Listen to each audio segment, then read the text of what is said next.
ATC Karachi ने साबिक MD KESC Shahid Hamid कत्ल केस का फैसला सुना दिया। अदालत ने अदम शवाहिद की बिना पर मिनहाज काजी और महबूब गफरान को बरी कर दिया। कराची इलेक्ट्रिक सप्लाई कॉरपोरेशन के साबिक MD शाहिद हामिद को 1997 में कत्ल किया गया था और प्रोसिक्यूशन के मुताबिक मुकदमे में मुलव्वस सौलत मिर्ज़ा को इंसदाद दहशतगर्दी अदालत ने 1999 में सज़ाए मौत सुनाई थी और सौलत मिर्ज़ा को 2015 में फांसी दे दी गई।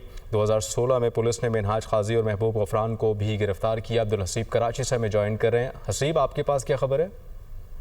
जी बिल्कुल, ये 28 बरस पुराना मुकदमा है साबिक MD KESC शाहिद हामिद कत्ल केस का।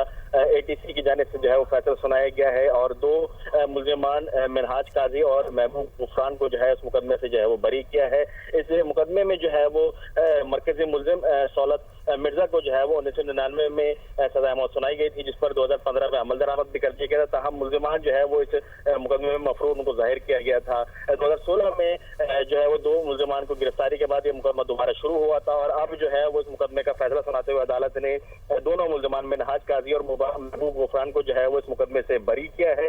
1997 के अंदर साबिक MD KESC के जो है वो कत्ल हुआ था, जिसके मुकदमे में सौलत मिर्ज़ा इब्तदाई तौर पर गिरफ्तार हुआ था और सौलत मिर्ज़ा के बयान की रोशनी में ही दीगर दो मुल्ज़िमान मिनहाज काजी और जो है महबूब गफरान को जो है इस मुकदमे में शामिल किया गया था। हम 2016 में मुल्ज़िमान की गिरफ्तारी के बाद इस मुकदमे का दोबारा आगाज हुआ और ट्रायल मुकम्मल होने के बाद आज जो है वो अदालत ने फैसला सुनाते हुए दोनों मुल्ज़िमान को 28 बरस पुराने मुकदमे से जो है वो बरी कर दिया है। जी, बहुत शुक्रिया हसीब।